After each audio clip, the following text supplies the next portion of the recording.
Bajo la Lupa, la primera clínica periodística pro fomento de virtudes ciudadanas. Necesitamos información que conduzca al compromiso por el bien. Los principios valen por sí. Sin espacio para el odio y sin espacio para el sectarismo. Aquellos temas que nos preocupan como sociedad son diagnosticados bajo la lupa de hombres y mujeres creyentes del consenso, la cooperación conjunta y la reflexión propositiva, siendo ciudadanos a favor de la prosperidad común. Las confrontaciones ya fueron suficientes. Bienvenidos. 9 de la mañana con 3 minutos, 8 de la mañana con 3 minutos en las Islas Galápagos. En vivo no hay nada igual y ciertamente es así. Soy Javier Guerrero y bienvenidos a la clínica periodística Ciudadana Bajo la Lupa. Hoy directamente educación superior, diagnóstico y fortalecimiento. Con los principales protagonistas del sistema, doctor Galo Cabanilla, canciller de la Universidad Tecnológica Empresarial de Guayaquil, Denise Ceballos, estudiante de medicina en la Universidad de Guayaquil y vicepresidenta nacional de la FEWE, y la doctora María Mercedes Cérega, vicerrectora de la Universidad Casagrande, que me dice que el tráfico le impide llegar y que está en unos 3 o 4 minutos en la cabina. Bienvenidos, señores, buenos días. Denise y doctor Cabanilla. Muy buenos días, muchísimas gracias por la invitación. Buenos días, gracias por la invitación. Directamente les propongo que en el primer bloque de este programa analicemos y nos brinden ustedes generosamente una lectura del panorama de la educación superior. Doctor Cabanilla, Denise Ceballos, adelante. Las damas primero, por favor. Diagnóstico de la educación superior. Bueno, buenos días, muchas gracias por darnos la apertura a la FEWE Nacional. Bueno, nosotros como vicepresidenta nacional, ¿verdad? Claro, sino que hablo en general. Bueno, nosotros como FEWE Nacional, bueno, como conocerán, nosotros sí tenemos cierto posición. Sí, cierta posición donde se puede ver que la educación superior, al menos en las universidades públicas, no es la mejor, no es la mejor calidad y existen muchas fallas. Esto de aquí, bueno, yo soy estudiante de la Universidad de Guayaquil, pero esto de aquí lo compartimos, compañeros en diferentes universidades, ¿no? Existen problemas con el presupuesto y eso sí limita bastante la educación. Tenemos problemas con investigación y tenemos problemas incluso a nivel estructural. Entonces, nosotros como FEWE Nacional estamos conscientes y por eso siempre hemos llevado una lucha para el aumento del presupuesto universitario. Ya, porque a partir de esto se da todas las consecuencias de que no estamos recibiendo una educación de calidad, que incluso está en la Constitución, eso de ahí. Doctor Cabanilla. La educación a nivel nacional requiere seguir elevando sus estándares de calidad. Se ha hecho mucho trabajo por parte de las universidades para mejorar estos niveles. Se ha hecho inclusive cambios a la ley que ha ido evolucionando. Básicamente 2 veces. Una ley, claro, una ley que empezó con buenas intenciones, un cambio completamente del sistema necesario, pero que tenía que irse ajustando, tenía que irse puliendo. La última reforma ayuda a ello. Sí, claro que sí. Perfecto. Ahora, lo importante ahorita, yo creo que es ya una visión mucho más amplia de lo que tiene que ser no solamente la universidad, sino el Estado. Y para eso es necesario un modelo de gestión público-privada donde inserte a la universidad a través de la investigación. Y ya voy a explicar por qué es tan importante eso. Empiezo por lo más general. A través de la investigación, en un triángulo, lo inserte, lo relacione con el Estado, que debe dar las condiciones para los sectores productivos, para el crecimiento, para el desarrollo, para generar empleo, y la empresa privada. Falta eso, no hay conexión. Triángulo, no existe ese triángulo. Pese a que la ley sí impulsa ello. Las leyes, la Constitución, etcétera, pero a la hora de verse eso en la práctica no se da. ¿Y por qué me refiero a esto como un modelo más amplio? Porque la investigación es ese factor detonante para que dentro del proceso educativo se dé lo que yo llamo un círculo virtuoso. ¿Y por qué? Porque el docente investigador va y da su clase. Está trabajando en un proyecto de investigación e invita a sus alumnos a trabajar en el proyecto de investigación. Claro, horas de clase y horas de investigación. Horas de investigación. Okay. Comienzan a profundizar, a crear conocimiento y con la investigación a aportar con su granito de arena a toda la playa de investigación que existe en el mundo, porque a veces se confunde investigación con inventar algo. Okay.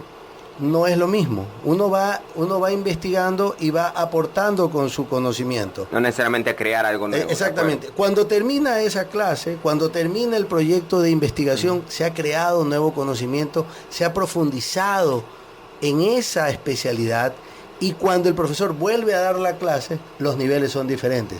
Eso es lo que yo llamo un círculo virtuoso de la educación y ese círculo virtuoso debe estar insertado, como digo, en un modelo de gestión nacional mucho más amplio, público y privado.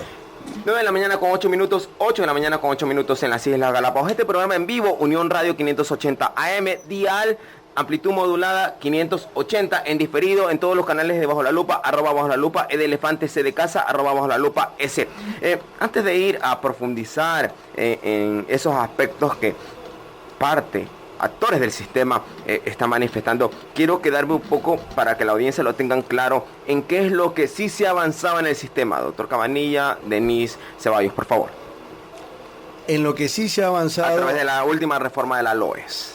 Mirando bueno, desde en la LOES en general, en lo que sí se ha avanzado es en definir indicadores y estándares de calidad para las universidades y realizar los procesos de evaluación para que las universidades comiencen a alcanzar esos estándares. Ya no con categorías, ¿no? Ya no, exactamente, ya no con categorías, ya no bajo un proceso coercitivo o castigador, sino más bien bajo un enfoque de mejoramiento continuo. Y está correcto. Claro que sí, es que sí debe ser, porque los cambios profundos no se pueden lograr de un día para otro.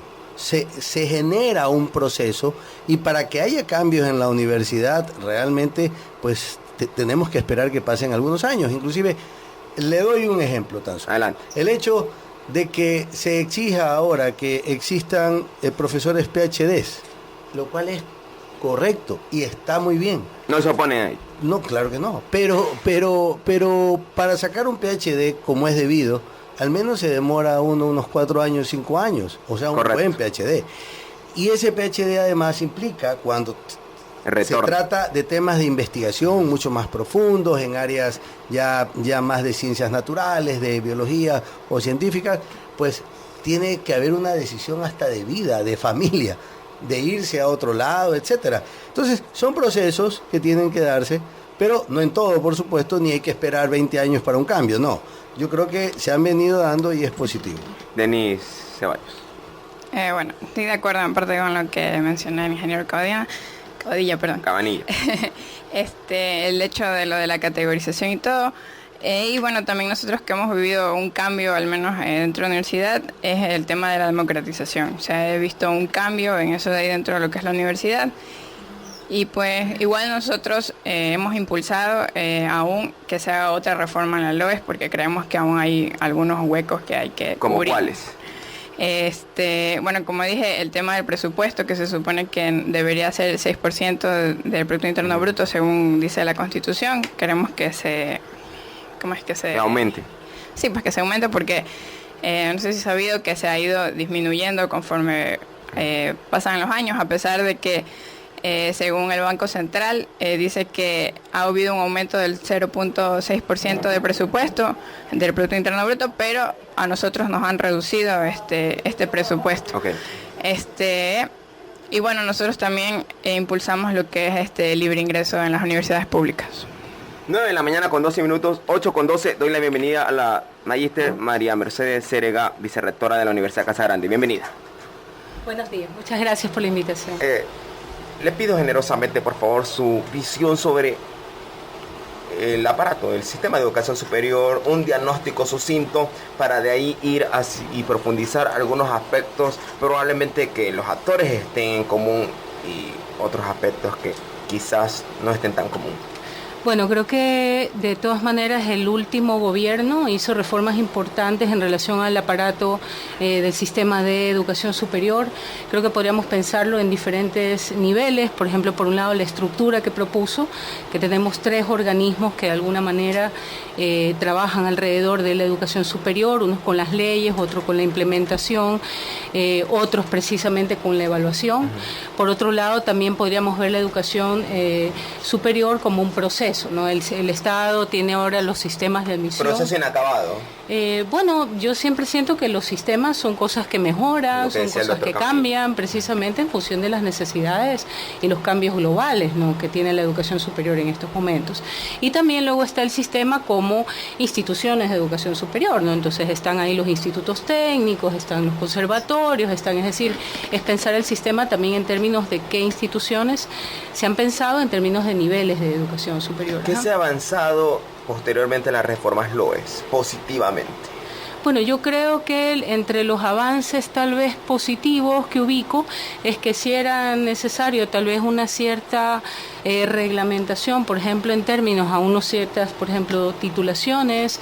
Me parece que la situación del profesorado, de todas maneras, es una situación que ha mejorado y eso permite también tener, me parece, unos sistemas de educación superior con docentes más comprometidos, mejor remunerados, con unos tipos de actividades. También creo que la investigación también me parece que ha sufrido unas mejoras, ya de ahí podríamos hablar de la calidad de esa investigación, que eso también podría ser otro tipo de discusión, ¿no? Y brindarle el acompañamiento pues a aquellos talentos humanos que van de lleno hacia la investigación, muy especialmente con lo que es el doctor Cabanilla, cuando se trata de ciencias naturales o que involucren al ser humano, doctora Acérega.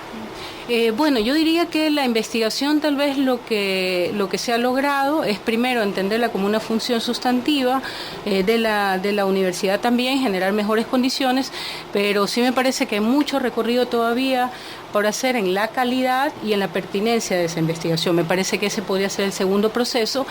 Creo que el Estado la ha pensado nomás en términos de cantidad, y al pensarla en términos de cantidad, entonces lo que tenemos sí es un incremento importante en términos de producción científica, pero lo otro es preguntarse si es pertinente esa investigación y precisamente en la calidad de los procesos de publicación que estamos haciendo y de la relación entre investigación y cátedra. A mí me parece que eso todavía falta mucho.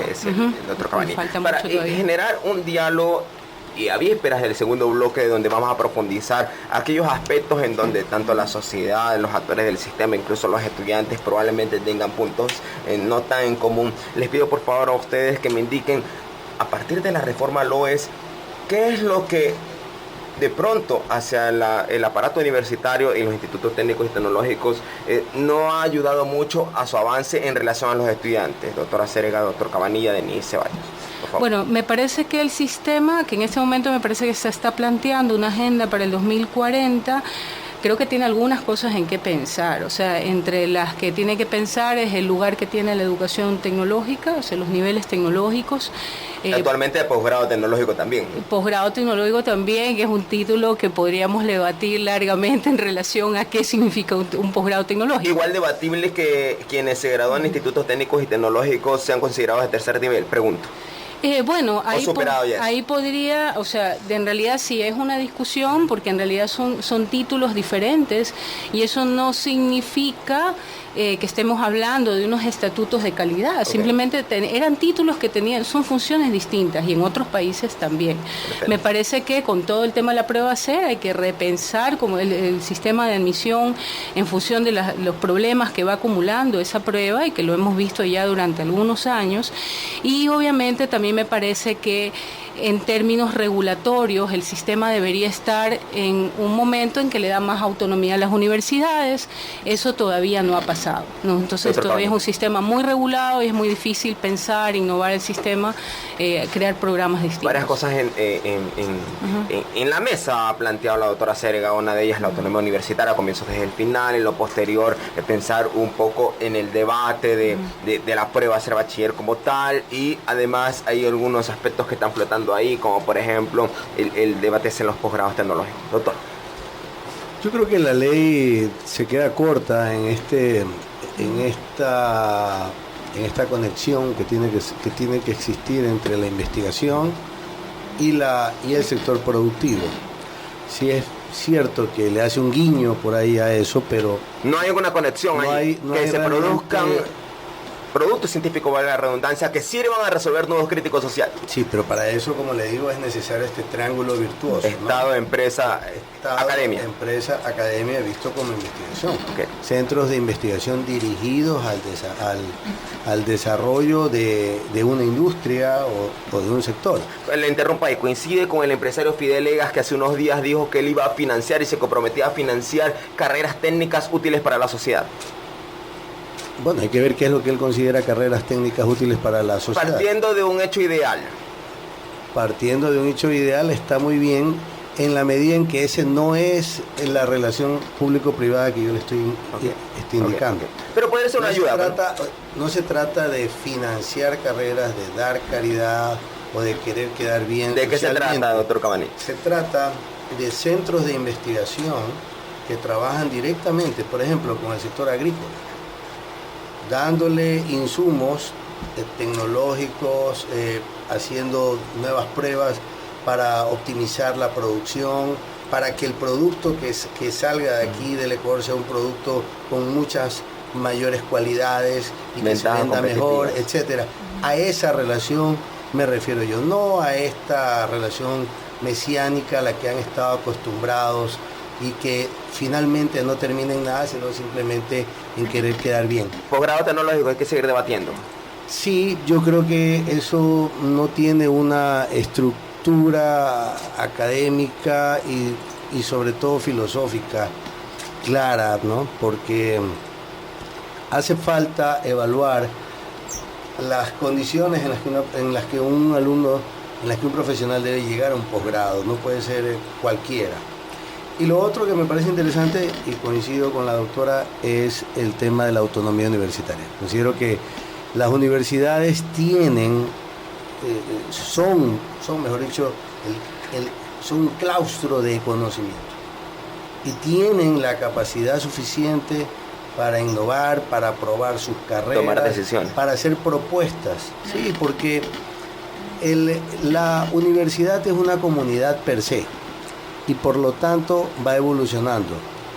Esa idea que hubo en algún momento anteriormente de declarar culpables de la mala calidad de la educación superior a todas las universidades es errada, ¿no? Era parte de un proceso político más que académico. En realidad la universidad tiene las condiciones por el nivel intelectual, la generación de conocimiento que se realiza, por el conocimiento precisamente de la metodología educativa para saber hacia dónde llevar sus procesos académicos. Claro que siempre se requiere control, claro que siempre se quiere... Para no hablar de libertinaje, pues, ¿no? No, para no permitir abusos, pero como tal, la autonomía universitaria tiene que recobrarse en su totalidad. Denise Ceballos. Bueno, nosotros creemos que no sirve mucho una academia sin conciencia social, que eso es un gran problema que existe en las universidades públicas. Además de eso, bueno, respecto a lo de la LOE, es que nosotros creemos como estudiantes que nos limita mucho, es el hecho de que el estudiante no tiene voz, prácticamente voz ni voto dentro de lo que es la universidad. Que se ha avanzado algo en el cogobierno en cuanto a la estructura. Ese es el problema, bueno, al menos en la Universidad de Guayaquil ahorita está intervenida y ahí sí no tenemos literal ni voz ni voto. Concreto. Pero en otras universidades pasa lo mismo, o sea, existe, a nivel general existe esto aquí, los estudiantes realmente no podemos opinar o no podemos básicamente ser parte de nada de decisiones dentro de la universidad cuando la educación es para nosotros. O sea, al final del día está bien todo lo que mencionan, pero no nos consideran a nosotros dentro de la universidad. Algo aquí que mencionaban sobre los posgrados tecnológicos, porque antes de hablar sobre los posgrados tecnológicos no hablamos de los posgrados dentro de la universidad, de las universidades públicas. Cuando, no sé si ustedes han visto, cuando llaman a posgrado, son poquísimos los posgrados. ¿Y cuántos estudiantes nos graduamos anual? O sea, antes de ver los posgrados, más allá, ¿por qué no vemos de las universidades que tenemos? Y de paso la conexión después de los graduados hacia el sector productivo, ¿no? Así es. 9:22, Yo voy a marcar una pausa. En el segundo bloque, por favor, le pido nos ingresemos de lleno hacia los puntos en donde, como lo decía hace un momento, no estemos tan en común, probablemente sea ser bachiller. Ya retorno. A ver, Jaimito, ¿en qué ciudad está la oficina del gobierno del Guayas? Facilito, profe, en todas. ¿Cómo? Claro. ¿Qué? ¿No has escuchado de Guayas Contigo? Con Guayas Contigo vamos donde tú estás. El gobierno del Guayas se traslada a cantones y parroquias para informarse de primera mano sobre sus necesidades, poniendo al servicio de los guayasenses brigadas médicas, veterinarias, capacitaciones, planes de vivienda, promoción turística y fumigaciones. Estamos trabajando por la provincia que mereces, porque en el Guayas crecemos contigo. Gobierno del Guayas. 925, 825 en las Islas Galápagos, Unión Radio 580 AM.com, online, dial, amplitud modulada 580. En lo posterior, este programa en diferido, audio y video en HD, en todos los canales de Bajo la Lupa, @ Bajo la Lupa, E de Elefante, C de Casa, BLL. Doctora Cérega, vicerrectora de la Universidad Casagrande, doctor Cabanilla, canciller de la UTEC, Denise Ceballos, vicepresidenta nacional de la FEWE. Directo en este segundo bloque, los puntos en donde probablemente no estén en común acuerdo todos los que conforman el sistema, estudiantes, universidades e incluso Estado. Comienzo con uno de los temas probablemente muy complicados, ser bachiller. Doctora Cérega, doctor Cabanilla, Denise Ceballos, por favor. Bueno, creo que la prueba ser bachiller, nuevamente está en este momento pues en una suerte de crisis o cuestionamiento. Creo que es una prueba que en este caso cumple dos funciones, que es la de la admisión de la universidad y por otro lado la evaluación del perfil de egreso del bachillerato general unificado. No digo que en otros países no sea así, que cumpla una doble función, pero me parece que aquí hay una discusión porque lo que están evaluando ellos como prueba no significa que es exactamente las habilidades que las universidades necesitan para el ingreso, al punto de que las universidades desarrollan sus propios sistemas de admisión. Creo que además es una prueba... Está bien aquello. ¿Ah? Está bien que las propias Por universidades supuesto, porque una universidad politécnica no es lo mismo que una universidad de ciencias sociales, no es lo mismo que una universidad de las artes. O sea, no puedes tener un sistema de admisión, yo diría, unificado. Creo que eso primero es lo que quiso el Estado y luego se dio cuenta que eso no tenía como mucha lógica. Creo que en realidad no es solo discutir la prueba, me parece que lo que hay que discutir es el BGU. Y es decir, bueno, tenemos algunos años de BGU y una prueba que evalúa el BGU. Bueno, ¿qué diagnósticos estamos haciendo de resultados de ese BGU a partir de la prueba? También es una prueba que plantea 4 áreas, digo porque en otros países ya esas pruebas normalmente tienen lengua, matemáticas y hay otras y se concentran en esas áreas desde el punto de vista de habilidades. Si usted desarrolla los simuladores, es una prueba de muchos contenidos memorísticos, más que de habilidades. Entonces, también, pregunto. Obviamente estamos en una orientación de la educación global, donde los contenidos son secundarios en este momento. Hay que más bien enseñar a pensar, enseñar a entender, enseñar a tener habilidades matemáticas en otro sentido de razonamiento matemático, o incluso hablamos desde el punto de vista científico, pero sí me parece que es una prueba que todo el tiempo está dando muchos problemas en términos de cómo se implementa, su gestión, su seguridad, etcétera. Y en este último proceso incluso un cambio importante del temario poco antes de tomarla. Entonces me parece que ahí hay una serie de cosas que tenemos que preguntarnos sobre el BGU, sobre los usos de la prueba, si en realidad el tipo de preguntas que estamos desarrollando en la prueba y cómo esa prueba se relaciona o no con las habilidades que son pertinentes para las universidades, ¿no? Pero bueno, esperemos que esa discusión se dé. Doctor Cabanilla. La prueba de ser bachiller está atravesando hoy por un ataque mediático. Bueno, hubo el problema de estos cuestionamientos con respecto a los resultados, digamos, las respuestas de la prueba y todo esto, que eso debe ser investigado y que debe manejarse aparte, independientemente del proceso, al concepto como tal. Ahora, la prueba de ser bachiller, ¿cuál es la propuesta que yo tengo sobre eso? Particular como UTEC.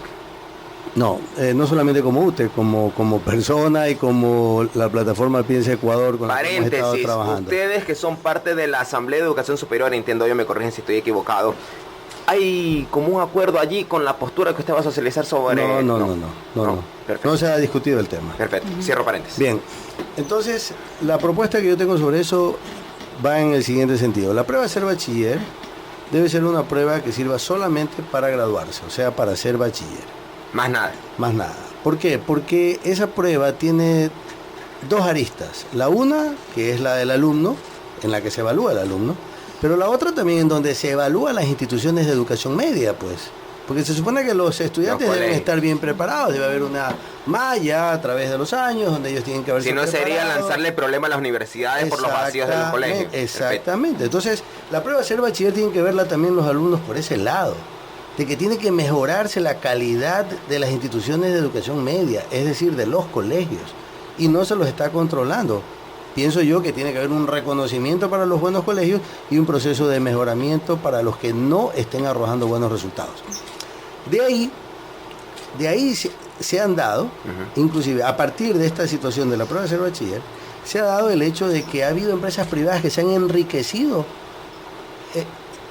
disque preparando a los estudiantes para dar la prueba de ser bachiller. Y no ha tenido resultados positivos, pregunto. Más allá de los resultados, no tienen por qué cargarse ese gasto adicional a los padres de familia. Si son los colegios los responsables, porque ellos también se están preparando. Si el resultado, y esto lo digo como educador, el resultado del trabajo que uno hace en las instituciones educativas es cuando el estudiante se gradúa. Ese es el resultado final. Si uno trabaja, todo lo que trabaja es para que el estudiante se gradúe, y se gradúe bien y se gradúe con conocimiento. Entonces, hay esa primera parte. Para las universidades, ya el segundo paso. Eso es otra cosa. Yo no creo que tienen que estar conectados porque efectivamente... ¿Coincide entonces? Sí, coincido, porque efectivamente lo que uno necesita, lo que la carrera de medicina requiere, o la carrera de ingeniería mecánica, o la carrera de leyes, o la carrera de ingeniería de marketing, digamos, o de economía, requiere, son cosas distintas. Entonces no se puede evaluar a partir de ahí a un alumno. Más allá de que hay otras cosas que no, sin duda alguna, digamos que no vale la pena comentar, como que, o sea, como el hecho de que existe un puntaje mayor para medicina y menor para ser educador. En su momento el criterio que ser educador es una carrera de segundo nivel. En su momento el criterio fue de que los médicos necesitaban un puntaje mínimo en virtud de que iban a tratar con el ser humano y demás. Pero eso no, sí, bueno, pero no es así en realidad, no. Bien, bueno. Pero lo que lo que yo recomiendo ahí más bien para las universidades es que es que el chico rinda una prueba de aptitud con P. Porque actitud tienen todos los chicos, pero aptitud es otra cosa. Una vez que el chico rinda su prueba de aptitud, entonces se le dan las opciones de carreras que él puede tomar. Y que el chico estudie lo que él quiera estudiar. Pero a partir de esa prueba de aptitud. Perfecto. Y ahí en la facultad correspondiente haga su curso de admisión como es debido, dándole las bases correspondientes para que pueda empezar su primer año como debe ser. Denise Ceballos. Bueno, postura de la FEUE Nacional está... Bueno, nosotros siempre hemos estado a favor del libre ingreso y por lo tanto estamos en contra de este examen, ¿no?, de ingreso. Pero bueno, como ya lo he mencionado, realmente sí es preocupante que ese examen simplemente refleja, y quizás eso es algo que no se ha evaluado, que refleja la mala educación secundaria que existe. Al menos en las universidades públicas, obviamente, los que más entran son de universidades de colegios privados. O sea, de los colegios públicos, los chicos se quedan fuera. Ya, hasta la fecha hay 1.300.000 estudiantes fuera de las universidades. No estudian, no trabajan, o sea, prácticamente no tienen futuro, ¿no?, en lo que se puede ver. Entonces, por eso nosotros creemos que se debería evaluar en lo que va de este proceso, que ha arrojado como resultado pues este examen ser bachiller. Y como han mencionado aquí, ese examen realmente, yo di ese examen y realmente ese examen no tenía, porque yo estoy en medicina, no tenía nada que ver con medicina, o sea, no tiene nada que ver que yo de ese examen lo pase, por así decirlo, y que yo voy a tratar con seres humanos o que el otro vaya a tratar con números o lo que sea. O sea, realmente no existe una relación y no hay motivo realmente de ese examen, porque en base a lo que o para lo que dicen que es la función, realmente no la tiene. Y ¿ustedes dicen libre ingreso? ¿Debería tener un proceso para acceder a la universidad o no? No, pensamos que las personas se deberían graduar y poder elegir la carrera que quieran, como era antes. Así fue antes, incluso la FEB Nacional luchó el 29 de mayo de 1969 por justamente el libre ingreso. Entonces nosotros creemos que así debería ser, porque al menos, o sea, supuestamente uno da ese examen y ya por eso los estudiantes van a ser estudiantes regulares, nunca se van a retirar, y eso no es real. Yo empecé con un número de compañeros y se han ido más de 200 compañeros de la carrera. El índice de eficiencia terminal, ¿no? Ajá, entonces es lo mismo. Comienzo de este lado a mi derecha. El gobierno nacional ya ha aclarado ayer, si mal no me falla la memoria, que todavía no están los resultados de la última prueba de ser bachiller. Además, antes de eso, se reducieron las preguntas y también el porcentaje de carga respecto a el total de valoración de un estudiante, 60% anda por allí, ¿no? Ajá. ¿Cuál es su opinión al respecto? Denise Ceballos, doctor Cabanilla, doctora Celia. Bueno, nosotros como FEB Nacional tenemos también contacto con la FESE, que son los estudiantes secundarios. Bueno, lo que se dice es que la prueba se filtró y no es primera vez que sí ha sucedido eso, y lo digo porque yo la he visto. La prueba sí se filtra y llega a ciertos colegios ya, y entonces ellos dan el examen y es lógico que van a pasar, pues, ¿no? Si ya es cierto, ahora es 60% el examen ser bachiller y 40% la trayectoria secundaria, claro, ¿no? Todas las notas. Pero el 60%, también el 60% es bastante, pues, ¿no? Y ya sí, o sea, prácticamente con eso ellos ya van a entrar a la universidad. Y mientras tanto, que las personas que no logran obtener el examen, porque es una realidad, pues ya tienen, por así decirlo, ese 60 menos asegurado, ¿no? Doctor Cabanilla. Bien, como digo, lo importante aquí es la calidad de la educación superior. Eso es lo, bueno, y de la educación, mejor dicho, en todos los niveles. La educación, perfecto. Yo creo que eso es lo que tenemos que precautelar. Como digo, el tema de la filtración del examen, todo eso es un hecho aislado que no tiene que ver con el concepto, con el fundamento de la prueba. Si eso no hubiera existido, pregunto, ¿los cuestionamientos actuales a hacer bachiller se dan en gran medida por las deficiencias en algunos colegios, doctor Cabanilla? Si no hubiera existido el hecho que usted está citando en este momento, imagínense que no hubiera existido. El de la filtración. Sí. Si los cuestionamientos actualmente responden a eso. Los cuestionamientos vienen hace rato. Ya. Y lo que pasa es que los gobiernos de turno simplemente se han hecho los locos, porque se queda más o menos la mitad de los bachilleres, del total de bachilleres que se gradúan, sin cupo en la universidad, porque la universidad no tiene la capacidad instalada. O sea, y eso no puede suceder. Es una realidad. Se frustra, que la universidad no tiene toda la capacidad para atender a las personas. Así es. Se frustra a los jóvenes porque no se les está generando las oportunidades que necesitan para poder desarrollar su vida. Es una decisión tan importante de realización. Como decidir qué va a estudiar y comenzar a trabajar en eso y desarrollar su vida en eso. O sea, estamos hablando de un daño terrible, y además, viéndolo inclusive desde una visión nacional, estamos desperdiciando el talento nacional, porque hay muchos jóvenes que se quedan sin acceder a la prueba porque simplemente la prueba es tan esotérica hasta cierto punto para ellos que no representa lo que realmente quieren hacer.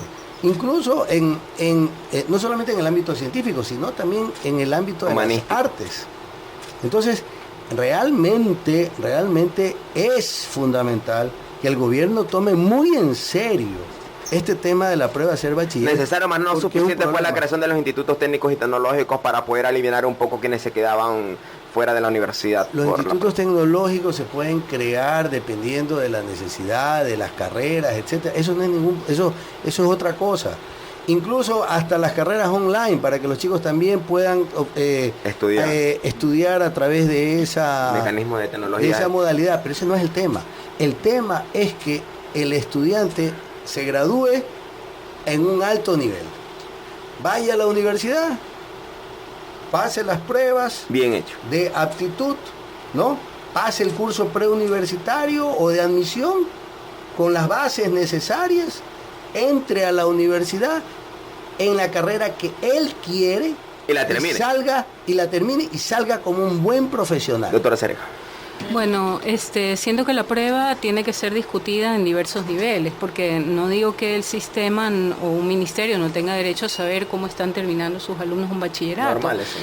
Pero yo discutiría, y le hablo como alguien que ha desarrollado o sea, no es que yo he visto la prueba hacer de lado, yo soy una persona que ha desarrollado los simuladores de la prueba hacer y tal, y yo no diría que esa prueba representa las habilidades que un estudiante debe saber. Es una prueba en gran parte de contenidos memorísticos, etcétera, ya que no es el eje de la educación contemporánea, no, o sea, en términos de qué podría representar una prueba, de qué podría indicar que ese estudiante ha tenido un buen bachillerato. Entonces yo discutiría que la calidad, por ejemplo, de una institución en términos educativos está relacionada a esa prueba. De hecho, todo lo contrario, porque si alguien saldría bien esa prueba, implica en gran parte, por el tipo de preguntas que se establecen, que ha podido memorizar cosas. Yo no creo que estamos en el mundo de la memorización en este momento.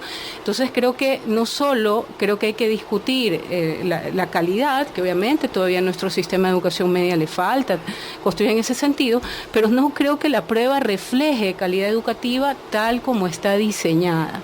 No, creo que habría que repensarla, y obviamente también está la idea de si esa prueba tiene una doble función, porque como vemos el sistema de admisión y de carreras y de niveles es tan complejo que es muy difícil decir que esa prueba necesita o tiene lo que alguien necesita saber para entrar a medicina o para entrar a artes o para entrar a un politécnico o para entrar, qué sé yo, como a Casa Grande, que es una universidad más de ciencias sociales, por decirlo así.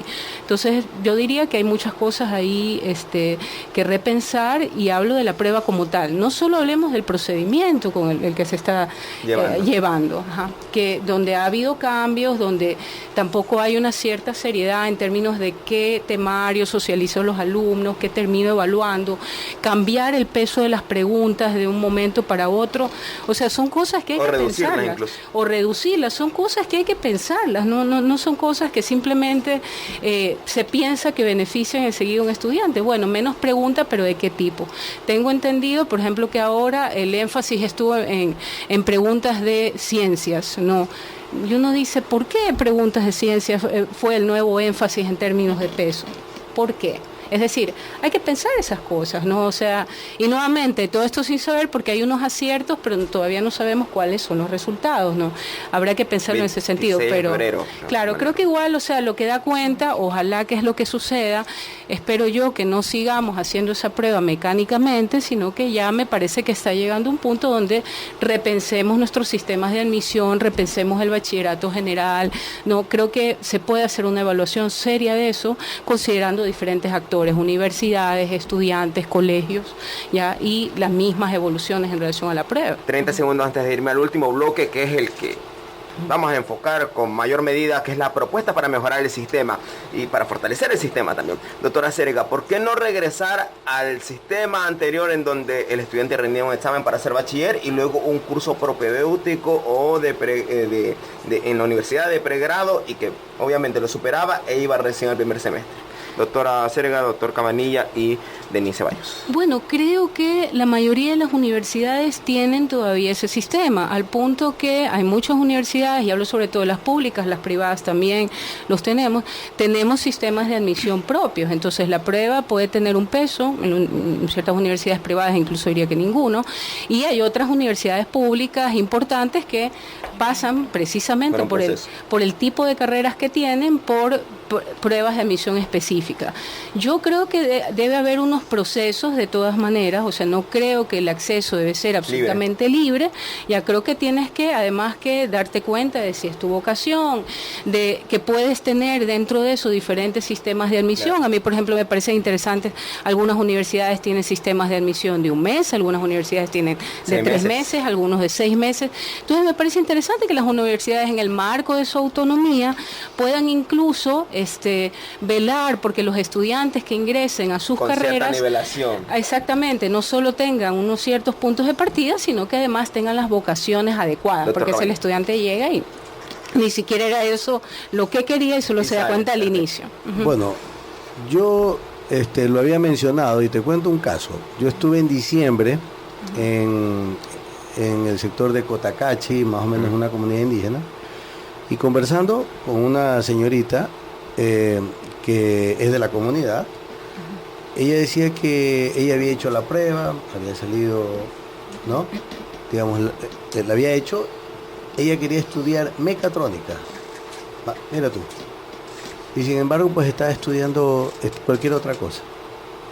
Entonces, ahí es donde yo me refiero a la pérdida de los talentos, de todos los talentos de los jóvenes que pudieran desarrollarse adecuadamente el rato que nosotros tenemos un proceso de admisión como es debido, en donde la prueba de ser bachiller no tiene nada que ver, ¿no? Eso es solo para graduarse. El estudiante hace un examen de aptitudes, como te digo, porque no todo el mundo es para todo, y eso es una realidad. Ni en la universidad es para todos, pregunto. Yo pienso que la universidad es para el que quiere estudiar. Lo pondría más bien por ese lado. Y por lo tanto, que haga su curso preuniversitario en lo que quiere estudiar. Eso es lo que hay que hacer en casa. 9:45, le debo la palabra a Denise Ceballos a retornar a la pausa. Uy, vecina, mire la perrita. Está preñada y abandonada. ¿Qué hacemos? Acolitas. Sí, yo acolito lo que sea para cuidarla. No, vecina. Acolitas es el programa del gobierno del Guayas para los animalitos. Acolitas brinda diversos servicios como maternidad gratuita y esterilización para perras y gatas abandonadas, cursos educativos sobre bienestar animal, brigadas de desparasitación, eliminación de pulgas y garrapatas, ferias de adopción y más. Llámenos al 3-727-600. Regístrese y una de nuestras brigadas se acercará a su cantón o parroquia. Estamos trabajando por la provincia que mereces, porque en el Guayas crecemos contigo. Gobierno del Guayas. 9:48, 8:48 en las Islas Galápagos, insisto, en vivo, Unión Radio 580am.com, online, en dial amplitud modulada 580, en lo posterior en diferido, este programa en audio y video a través de todos los canales de Bajo la Lupa, @Bajo la Lupa, de Elefante, C de Casa, @Bajo la Lupa, S, Facebook, Twitter, Instagram y YouTube. Nos centramos de lleno y ponemos énfasis en esta parte del programa, la última parte del programa, a cómo fortalecer el sistema de educación superior. Doctora Cérega, doctor Cabanilla, Denise Ceballos. Bueno, me parece que en este momento es una agenda crucial, porque se está pensando la nueva agenda de educación superior. También tenemos un momento económico difícil y también tenemos un momento global donde la educación superior está cambiando, ¿no? Y uno, ya como sistema universitario, no es que estás compitiendo con las ofertas aquí, sino con las ofertas online de otro lado, extranjeras, es decir, los rankings internacionales. Hay demanda de dinero, pues no, para... Claro, hay otras dinámicas que se están generando que permiten repensar de alguna manera el sistema. Creo que hay puntos claves en los que pensar en términos de acceso, de cuestiones inclusivas también desde muchos puntos de vista. Está el tema de admisión, que lo hemos debatido en este momento ampliamente, atención a la diversidad. Y sí me parece que la educación superior debe diversificarse. O sea, ¿a qué me refiero? Que la hemos pensado normalmente como licenciaturas o ingenierías, y eso es un tipo de nivel y hay objetivos de la educación superior. La tradicional, digamos. La tradicional, pero hay tecnicaturas, pero hay certificaciones, pero hay especialidades. Entonces, en ese sentido, también me parece que la medida en que diversifiquemos eso, ya, y que incluso le demos un lugar a eso, un valor a eso, entonces vamos a tener también estudiantes con más posibilidades de ubicación, porque a veces me parece que el sistema solo está pensado, solo está reafirmando los títulos de nivel de abstracción, ¿no? Que son las licenciaturas, las ingenierías, etcétera.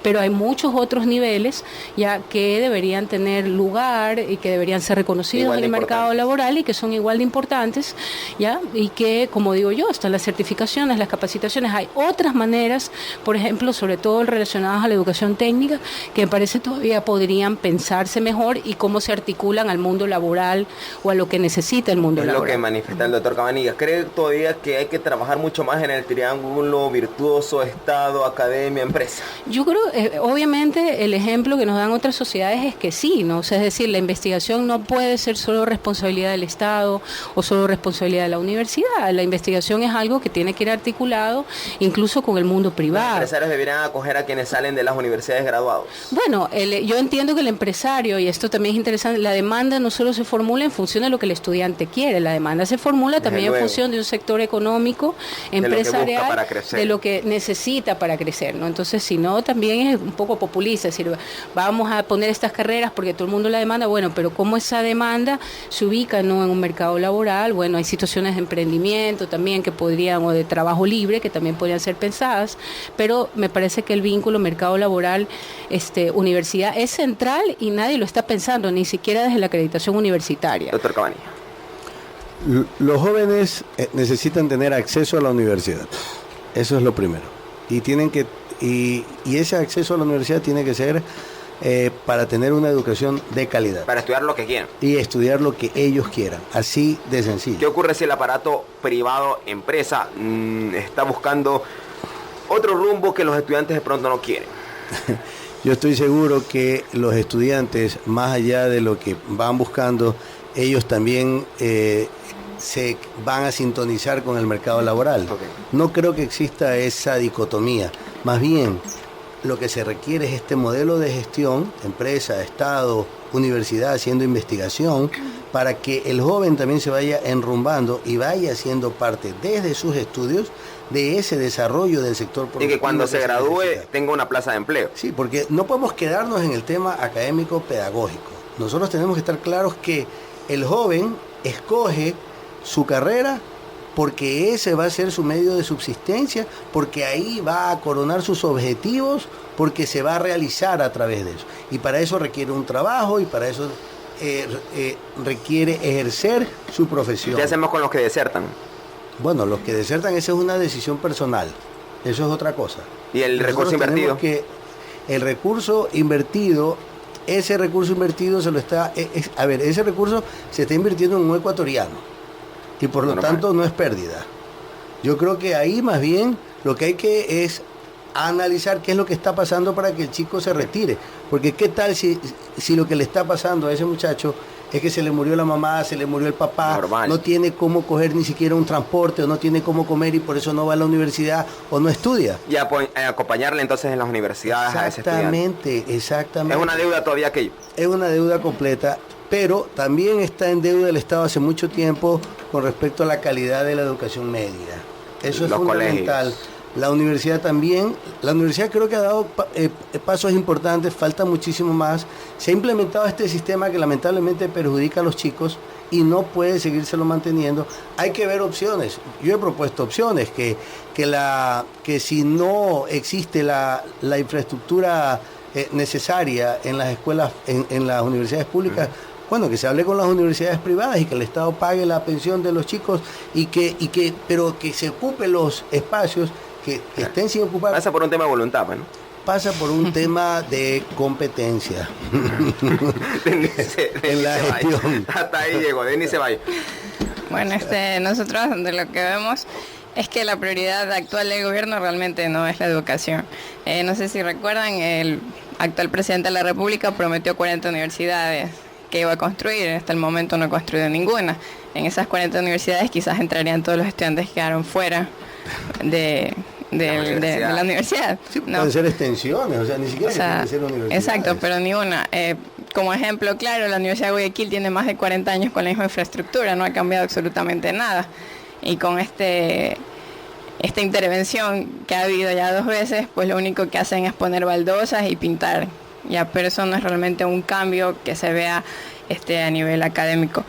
Bueno, lo que dijo, nosotros pensamos que debería volver a ser como antes, que la gente debería entrar a la universidad y pues hacer un nivelarse y de ahí ya pasar directamente a lo que sería el primer año. Como un filtro. Y yo pienso que más es como una nivelación y aparte, como mencionaban, ahí la gente puede darse cuenta si realmente le gusta o no la carrera, porque a veces uno está en el colegio y dice, yo quiero ser físico nuclear, claro, pero no sabe lo que significa hacer eso. Entonces, en un pre donde te den las materias adecuadas para que conozcas qué va a ser tu carrera, quizás eso ayude y quizás ya la persona no vaya hasta 3er, 4º año y de ahí se retire, sino que diga, ¿saben qué? Esto no es para mí, mejor me voy a otra carrera. 9:55 en lo que me queda, 2 minutos, por favor, 30 segundos o lo que más puedan concretar.